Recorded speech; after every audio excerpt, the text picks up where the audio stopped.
Bismillahirrahmanirrahim. Alhamdulillahirabbil alamin.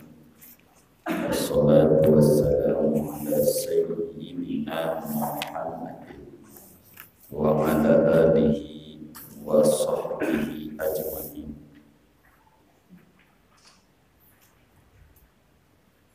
Wa yastahilu wal basar wal basar. Wa yajibu lahu ta'ala aydan sab'u sifatin yuqalu laha sifatul ma'ani wa hiya al-qudratu wal iradatu wal ilmul muhitu bi jami'il ma'lumati wal hayatu was sam'u wal basar. Wajib bagi Allah Ta'ala pula 7 sifat yang dinamakan sifat ma'ani, yaitu 1 kudrat, 2 iradat, 3 ilmu yang meliputi dengan seluruh yang diketahui, dan hayat dan sama dan basar. Wallahu a'lam bishawab. Halaman berapa itu? 12. Saudara sekalian yang mulia, sebagaimana dimaklumi oleh kita bersama bahwa pertama-tama yang wajib diketahui oleh seorang anak manusia adalah mengenal Tuhan dengan yakin. Cara kita mengenal Tuhan itu melalui sifat-sifatnya. Dari sekian banyak sifat-sifat Allah yang wajib kita tahu, di antaranya adalah basar, sifat yang ke-12 dari 13 sifat secara singkat atau 20 sifat secara panjang lebar.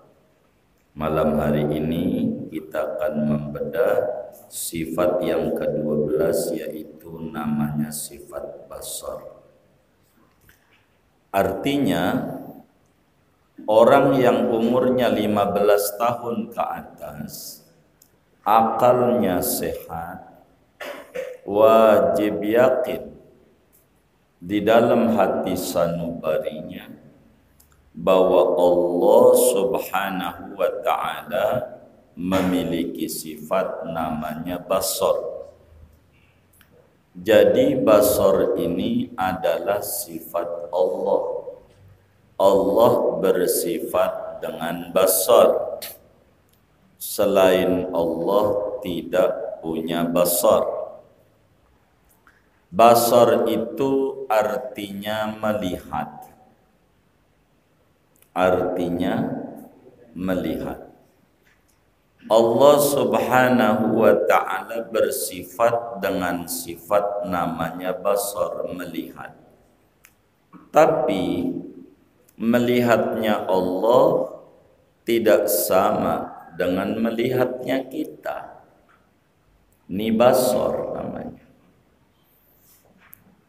Basarnya Allah itu qadim. Dari dulu Allah melihat, sekarang melihat, sampai nanti melihat. Basarnya Allah tidak sama dengan kita. Kita melihat, Allah melihat, tapi beda. Melihatnya Allah tidak dengan bola mata kayak kita, tidak dengan pelupuk mata kayak kita. Tidak. Sebab kalau yang kayak begini ngalamin katarak, ngalamin glukoma, yang kayak begini terbatas. Kalau jauh enggak lihat, kalau dekat kecil kagak lihat. Ini begini. Allah basarnya dengan zatnya, tidak dengan pelupuk mata. Maka sekecil apapun dilihat oleh Allah, jauh sama dengan dekat di mata Allah. Jauh dan dekat tidak beda. di mata Allah. Kecil dan besar tidak beda di mata Allah. Kalau kita kecil dan besar ada beda.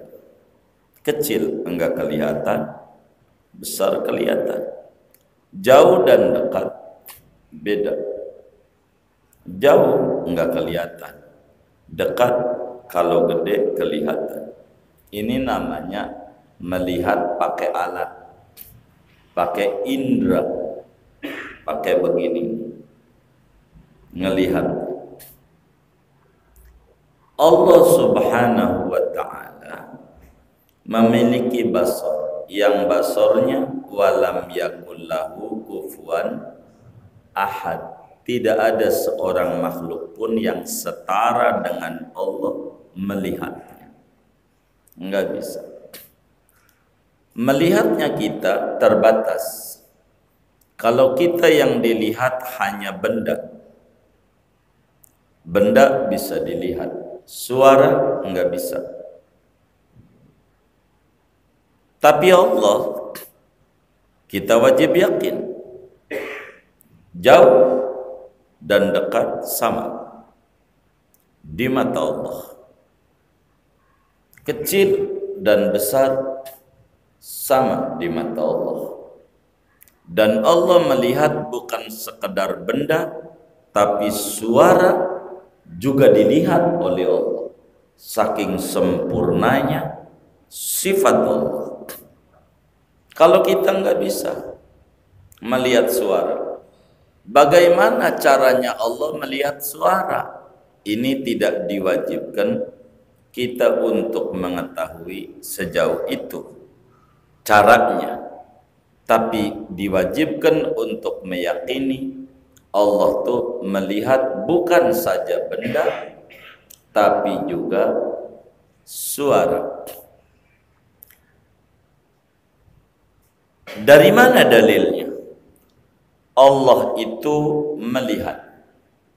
Banyak ayat-ayat Al-Quran dan hadis-hadis Nabawi yang menjelaskan dengan tegas bahwa Allah melihat.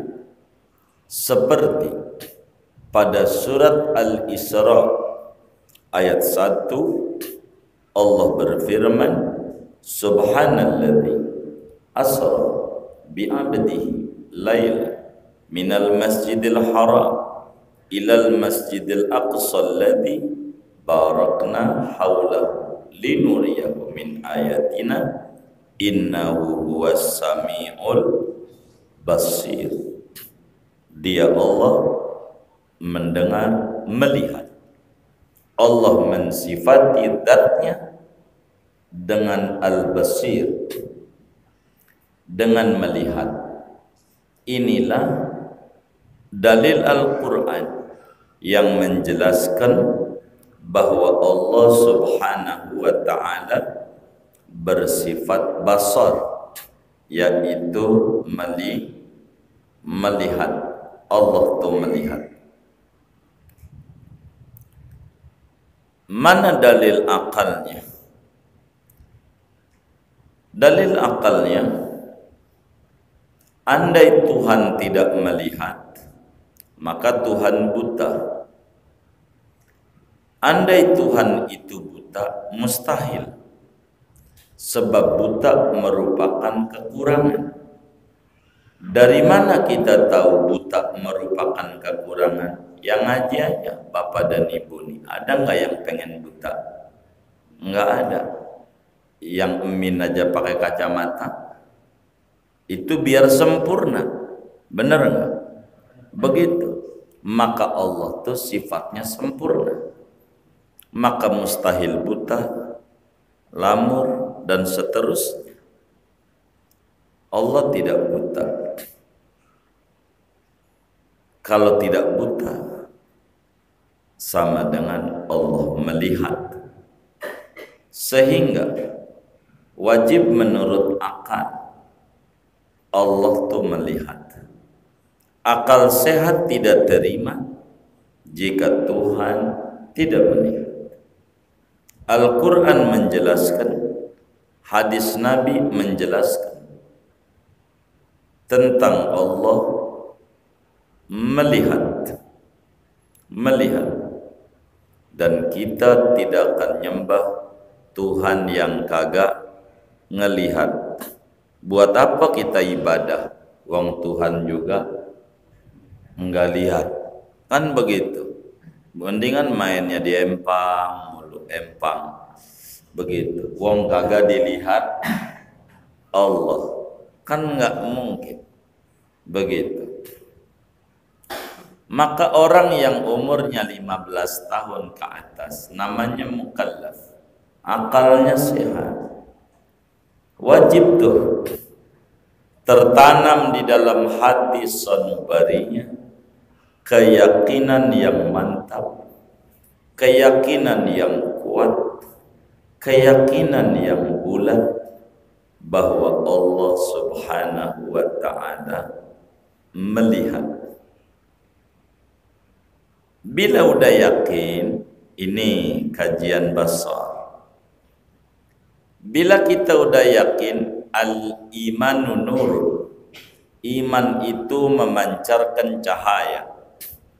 Apa cahayanya orang yang yakin Allah bersifat basar, melihat. Orang yang yakin Allah bersifat basar, maka dia tidak mau berbuat maksiat. Tidak mau. Kenapa tidak mau? Dilihat Allah. Dilihat Allah. Ada seseorang datang kepada sufi besar namanya Ibrahim bin Adham. Dituliskan di dalam kitab Zadul Muttaqin. Dia bilang, Tuan, saya ini ama ibadah malas. Bagaimana ya? Ya kalau pengen gak ibadah, asal bisa caranya gak apa-apa. Nampaknya orang ini tertarik sama cara supaya enggak ibadah, enggak apa-apa. Apa itu? Kata Ibrahim bin Adham, yang penting Anda tidak dilihat Allah. Ya enggak bisa. Kalau enggak bisa, mau ngapain Anda enggak ibadah? Orang dilihat sama Allah. Mau di Mekah, mau di Indonesia, mau di gunung, mau di daratan, di lautan, semuanya dilihat oleh Allah. Maka dia tidak bakalan maksiat. Dilihat oleh Allah. Dan Allah melihatnya bukan fisik saja. Kalau kita cuma ngelihat fisik, makanya seringkali kita ketipu. Ada orang rumahnya gede, kata kita, ya Allah, gua pengen dah kayak orang nih, enak kayaknya. Begitu. Kita ngelihat potongan doang, belum ngobrol. Orang di dalam lagi puyeng, bini ngomel-ngomel. Begitu. Di kantor juga, aduh bos maki-maki mulu, pegel. Jadi di dalam lagi puyeng. Lah kita orang miskin, pengen kayak dia, diijabah mau. Apanya? Puyengnya. Maka hidup kita puyeng mulu gara-gara kita pengen kayak dia. Wong kagak lihat.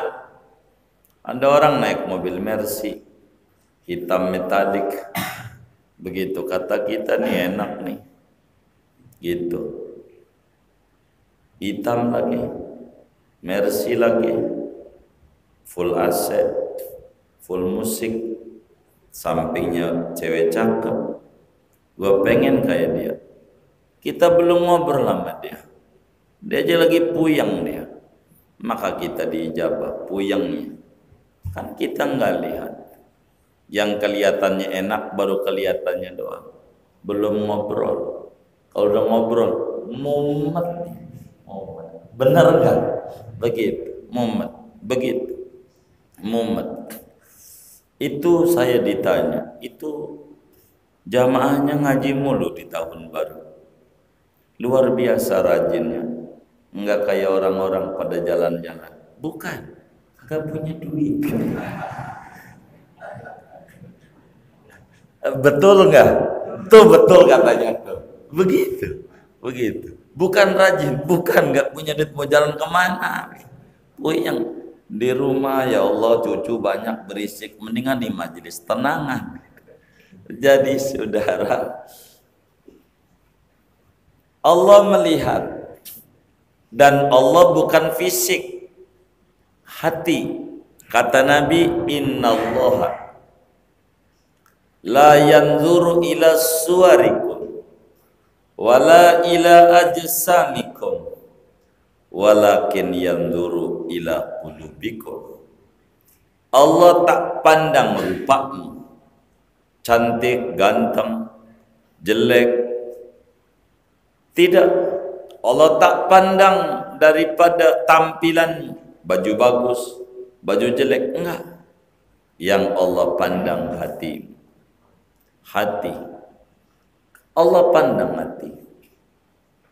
Maka orang yang mengerti sifat basar berupaya sekuat tenaga untuk membersihkan hatinya. Supaya apa? Supaya enak dipandang oleh Allah Subhanahu wa ta'ala. Ada tong isinya sampah, deket juga enggak mau, apalagi lihat. Enggak mau. Jangan sampai hati kita isinya sampah, keluhan, ngeluh mulu.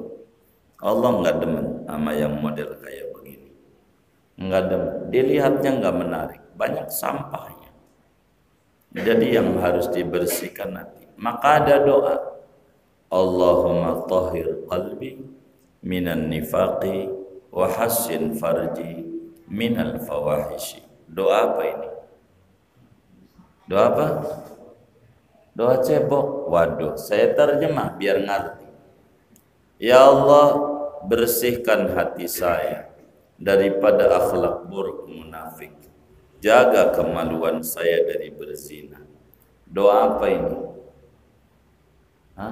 Allahumma tahhir qalbi minan nifaqi wa hassin farji minal fawaishi. Doa apa?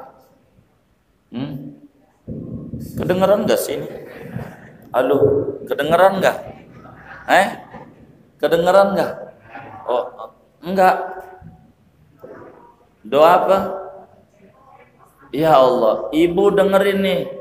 Saya ulang lagi nih biar paham. Biar paham. Saya terjemah lagi biar ngerti. Ya Allah, bersihkan hati saya dari akhlak buruk munafik. Doa apa? Doa apa? Bersihkan hati. Cebok enggak pakai doa, pakai air.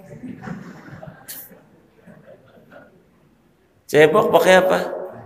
Air. Ini doa minta biar hati bersih. Makanya kita enggak baca habis sholat doa gini. Dikata doa cebok, bukan. Cebok bukan pakai doa. Pakai apa? Air. Ini doa biar hati kita bersih. Bagaimana Nabi? Bukan dubur doang ya Rob yang bersih. Bukan. Begitu maksudnya.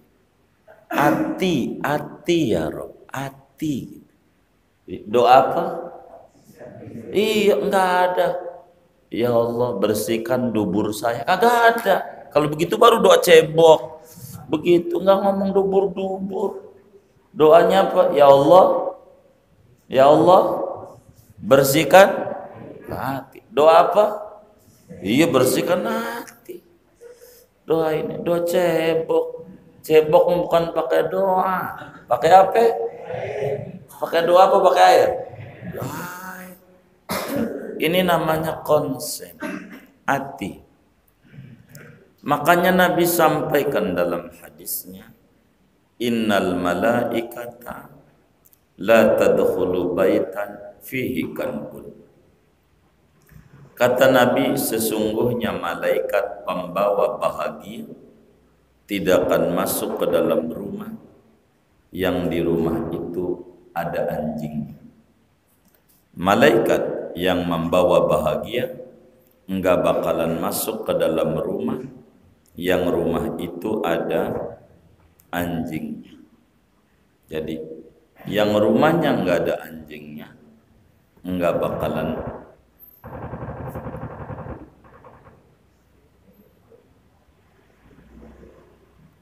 apa sudah ya? Sudah belum? Kan saya curiga juga. Jadi saudara, orang yang di rumahnya ada anjingnya enggak bakalan bahagia. Nih bapak ibu nih di rumahnya ada anjingnya? Enggak. Enggak ada. Enggak ada anjingnya enggak di rumahnya? Enggak ada. Begitu. Udah bahagia belum? Curiga saya. Lah bagaimana? Begitu. Malaikat pembawa bahagia, kata Nabi, tidak bakalan masuk ke dalam rumah yang ada anjingnya. Jadi rumah yang ada anjingnya enggak bakalan bahagia. Maka saya tanya, bapak dan ibu ini rumahnya ada anjingnya enggak? Enggak ada. Udah bahagia belum? Ini yang jujur nih. Apa itu anjing? Anjing itu kalau dikasih makan banyak melet-melet. Tahu melet? Menjulurkan lidahnya. Kasih makan banyak melet. Dikasih makan dikit melet juga. Itu anjing. Begitu. Maka bila orang dikasih rezeki banyak ngeluh, kasih dikit ngeluh, ini namanya ada anjingnya. Namanya ada anjingnya. Saya mau nanya, ada nggak yang ngaji ini yang ngeluh?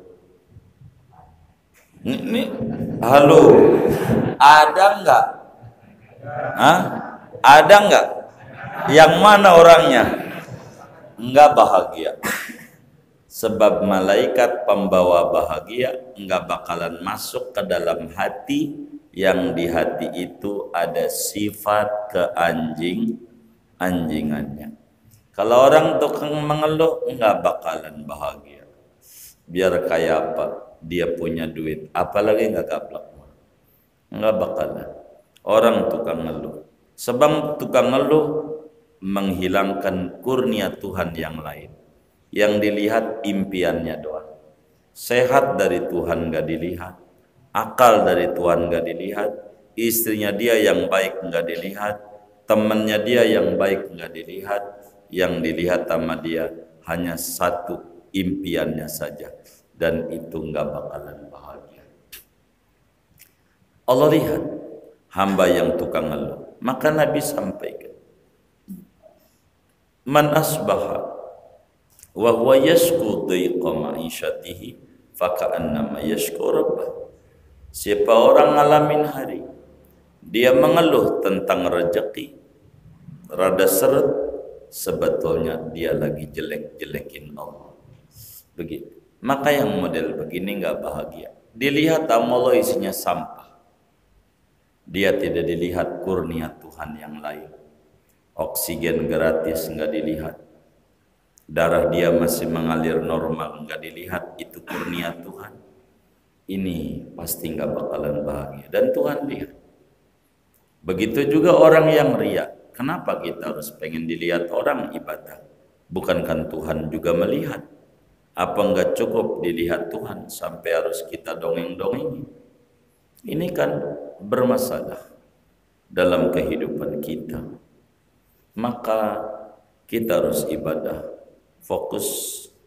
Ada orang ngambil barang kita, biarkan itu. Begitu. Tidak usah kita stres ya. Allah lihat. Enggak ketemu di dunia, ketemu di akhirat. Banyak kita fokus. Ada orang ngata-ngatain kita, biarin. Dilihat Tuhan. Begitu. Tuhan lihat, dan dicatat oleh Tuhan. Kita fokus aja bersihkan hati kita dari akhlak yang tercela yang Tuhan tidak bisa masukkan di situ. Kalau air kayak model kopi begini, dituangin air putih kayak gini, hitam juga. Mau tidak mau kalau pengen bersih, kudu dibuangin dulu. Bagaimana mungkin syukur akan masuk di dalam hati bila hatinya kotor? Maka harus dibersihkan. Betapa banyak orang yang rajin saban hari mencuci bajunya, tapi dia kurang konsen mencuci hatinya, pakaian batin dia dengan air taubat. Kenapa kita tidak mau baca Quran?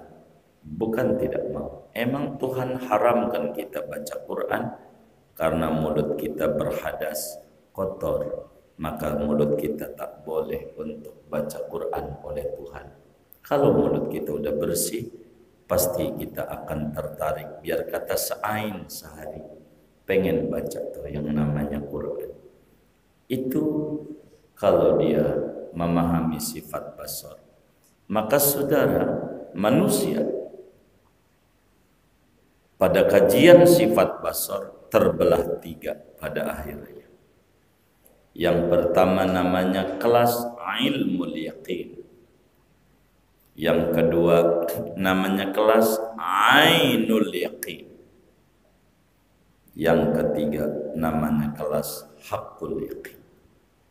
Inilah klasifikasi manusia dalam kajian daripada sifat basar Allah. Apa itu ilmul yaqin? Seorang muslim yang kalau ditanya apakah Tuhan itu melihat, dia jawab dengan mantapnya, ya melihat. Dia yakin bahwa Tuhannya melihat, tapi tidak berasa segala tindak tanduknya, gerak-geriknya, diam dan geraknya dilihat oleh Allah, sehingga dia terus berbuat maksiat. Maksiat, begitu, maksiat. Dia tidak mau untuk kemudian dia taat.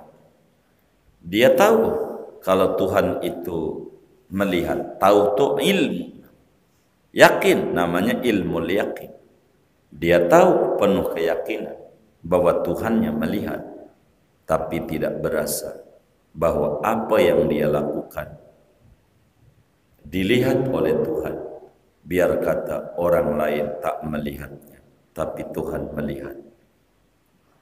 Namanya ilmu yakin. Dia tahu doang, tapi tidak mengerti bagaimana cara mengimplementasikan pengetahuan itu. Kedua saudara, namanya ainul yaqin. Apa itu ainul yaqin? Seorang muslim yang yakin, seyakin-yakinnya bahwa Tuhannya melihat, sehingga dia berupaya untuk muraqabah, merasa diawasi, merasa dikontrol, merasa dilihat oleh Tuhan, sehingga dia dalam konsep hidupnya tidak mau dilihat Tuhan di tempat yang dilarang. Dia tidak mau dicari-cari Tuhan di tempat yang disuruh. Dia tidak mau dilihat Allah di tempat yang dilarang. Di bar enggak mau, takut dilihat Allah. Di tempat maksiat enggak mau, takut dilihat Allah. Dia mainnya ke tempat-tempat kebaikan, takut dicari oleh Allah. Kemana ini? Enggak ada di masjid. Kemana enggak ada di majelis. Dia berupaya muraqabah. Maka dia senantiasa setiap hari sebelumlah dia tidur dia baca Allahu naziri, Allahu syahidi, Allahu naziri, Allahu nadirun ilayya. Jadi dalam bahasanya dia Allahu ma'i, Allahu naziri, Allahu syahid, Allahu ma'i, Allahu syahidi, Allahu nadhirun ilayya. Allahu ma'i, Allahu syahidi, Allahu nadhirun ilayya. Allahu ma'i, Allah bersama. Allahu syahidi, Allah menyaksikan apa yang aku lakukan. Allahu nadhirun ilayya, Allah memandang batinnya diriku. Inilah orang-orang yang bersifat muraqabah. Dan disinilah tahapan awal untuk menuju kehampiran dengan Allah. Maqamul muraqabah, awwali qadamin fit tariq ila Allah Ta'ala. Pijakan awal, langkah pertama menuju kedekatan dengan Allah, yaitu muraqabah. Dan disinilah namanya ihsan, kelas paling dasarnya. Al-ihsanu an ta'budallaha ka'annaka tarah, fa illam takun tarahu fa innahu yarak. Ihsan itu kau beribadah kepada Allah seakan-akan kau melihat Allah. Bila kau tak mampu melihat Allah, yakini kau selalu dilihat oleh Allah.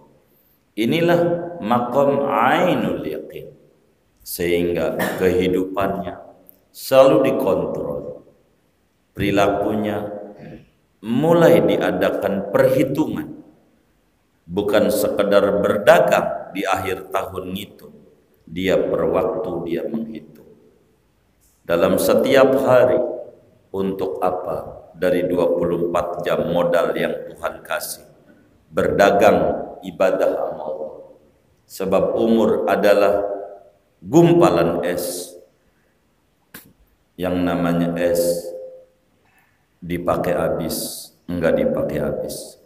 Begitulah umur, dipakai ngaji habis, enggak dipakai ngaji juga habis, ujungnya mati. Maka dia kontrol kehidupannya. Kenapa? Karena dia mengerti dengan ainul yakinnya bahwa meski dia tidak bisa melihat Allah, tapi dia yakini betul Allah lihat dia. Kontrol kehidupannya, kontrol perjalanan hidupnya. Duit yang telah diberikan oleh Allah sebagai rezeki digunakan untuk apa? Dilihat sama dia. Untuk apa? Apakah untuk hal yang sia-sia ataukah untuk hal yang manfaat untuk akhiratnya? Inilah yang namanya disebut maqam muraqabah, kelas ainul yaqin. Kelas ainul yaqin. Kemudian ada lagi tingkatan namanya haqqul yaqin. Apa itu tingkatan haqqul yaqin?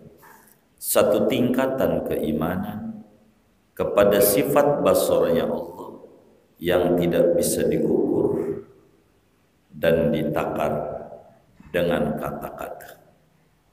Dia tenggelam di dalam lautan basarnya Allah, laksana orang tenggelam di laut. Di depan yang dilihat air, belakang air, atas air, bawah air, kanan air, kiri air, di mana-mana air. Seperti apa yang dinyanyikan oleh penyanyi dangdut itu.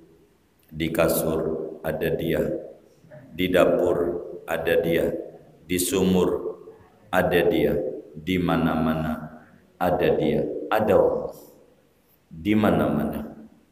Inilah orang yang tenggelam di dalam lautan basarnya Allah.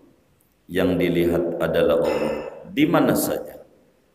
Dia lihat di gunung ada pohon cabai, sebelahnya ada pohon durian. Subhanallah. Airnya sama, tanahnya sama, hasilnya beda, cabai pedas dan durian manis. Luar biasa Allah. Yang dilihat Allah di mana saja. Main dia ke laut, subhanallah, ikan, biar air laut asin, dia tidak terpengaruh dengan asinnya air, dia tetap tawar. Hebat Allah. Yang dilihat di mana aja dia Allah. Kemana dia jalan yang dilihat Allah. Makan yang ada di depannya dilihat subhanallah. Allah berikan makan. Padahal saya enggak punya sawah. Tapi Allah ciptakan hambanya yang demen betani. Ada yang demen bikin pabrik padi. Ada yang demen dagang beras. Ada yang demen keliling beras. Dan ada yang mau juga jadi pembantu masak beras. Saya tinggal makan. Betapa luar biasa Allah dalam memuliakan saya. Begitulah orang-orang yang mengenal tentang basornya Allah dalam kelas hakul yakin.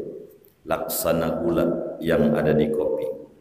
Gula ada, tapi tidak pernah disebut, enggak marah. Mau minum kopi, enggak bilang kopi ada gulanya, enggak, kopi aja. Padahal di dalamnya ada gulanya. Enggak apa-apa, enggak disebut juga, tapi Allah tahu. Ntar juga dirasakan nama dia. Begitulah kata sang gula. Enggak perlu muncul di permukaan, yang penting ada. Itulah kelas-kelas orang yang pada kelas hakul yakin. Tak perlu muncul di permukaan, tapi ada. Enggak kayak kita, pengennya muncul di permukaan, bantu kagak, nyela mulu. Begitu ini panitia bagaimana, nyalain panitia, bantu kagak. Begitu, yang kayak begini, nyela kelasnya. Namanya kelas hakul yakin, yaitu satu keimanan yang amat sangat luar biasa kepada Allah Subhanahu wa ta'ala. Mantapnya, hari-harinya dia kontrol, waktu demi waktu dia kontrol. Sebab umur adalah gumpalan waktu yang Tuhan berikan dan dia manfaatkan sebaik-baiknya. Dari situ dia akan mengerti makna waktu yang Tuhan berikan. Inilah orang-orang yang kelas keimanan pada sifat basar amat sangat tinggi. Kalau kita sadar betapa buruknya kita kalau mengeluh, betapa jeleknya kita kalau tidak mau ibadah, masa iya nikmatnya pengen kita terima terus saban hari, tapi perintahnya kita abaikan terus saban hari. Ini orang tidak mengerti dengan basarnya Allah, tidak faham bahwa Allah itu melihat. Tidak layak seorang muslim untuk menjelek-jelekan Tuhan yang begitu maha melihat. Maka jangan banyak bersedih ketika dapat musibah. Tuhan lihat. Mantapkan keimanan pada basarnya Allah. Yakin ada hikmah besar dalam kehidupannya. Yang penting banyak puji-puji Allah dengan bacaan Allahumma inni, Allahu syahidi, Allahu nazirun ilayya. Biar Allah beri pemahaman yang bagus tentang sifat basarnya Allah. Bila orang mengerti tauhid, maka hidup laksana para sahabat, ditinggalkan kampung halamannya, negeri Mekah, pergi ke negeri Madinah yang enggak ada saudara, enggak ada family, enggak ada kehidupan yang dia punya. Semuanya demi menjaga iman kepada Allah yang maha melihat. Kemantapan iman itu membuat sahabat pada tinggi dan sukses-sukses semua karena mantap pada keimanan sifat basarnya Allah. Tinggalkan mengeluh, sebab mungkin mengeluh sedikit melegakan perasaan, tapi kalau mau jujur tidak akan merubah keadaan. Itulah mengeluh, dan itu jelek di mata Allah Subhanahu wa ta'ala. Banyak berpikir, banyak memuji, banyak memuja Allah. Begitu agar supaya Allah berikan pemahaman tetap apa yang berlaku dari takdir yang menimpa dirinya, supaya hidup penuh ketenangan, supaya hidup penuh ketentraman, dan hidup penuh dengan tuma'ninatul qulub, ketentraman jiwa dari berangkat keimanan yang kuat pada sifat basarnya Allah Subhanahu wa ta'ala. Mudah-mudahan kita semua diberikan taufik dan hidayah oleh Allah sehingga pelan-pelan dari umur yang Allah berikan kepada kita, tahun demi tahun Allah berikan kepada kita, kita bisa memanfaatkan dari waktu yang ada sehingga hidup kita penuh manfaat di dunia, penuh arti di akhirat nanti. Amin ya rabbal alhamdulillahi lil abdil ghururi wal farti fil umuri wa hamaqatil khuburi.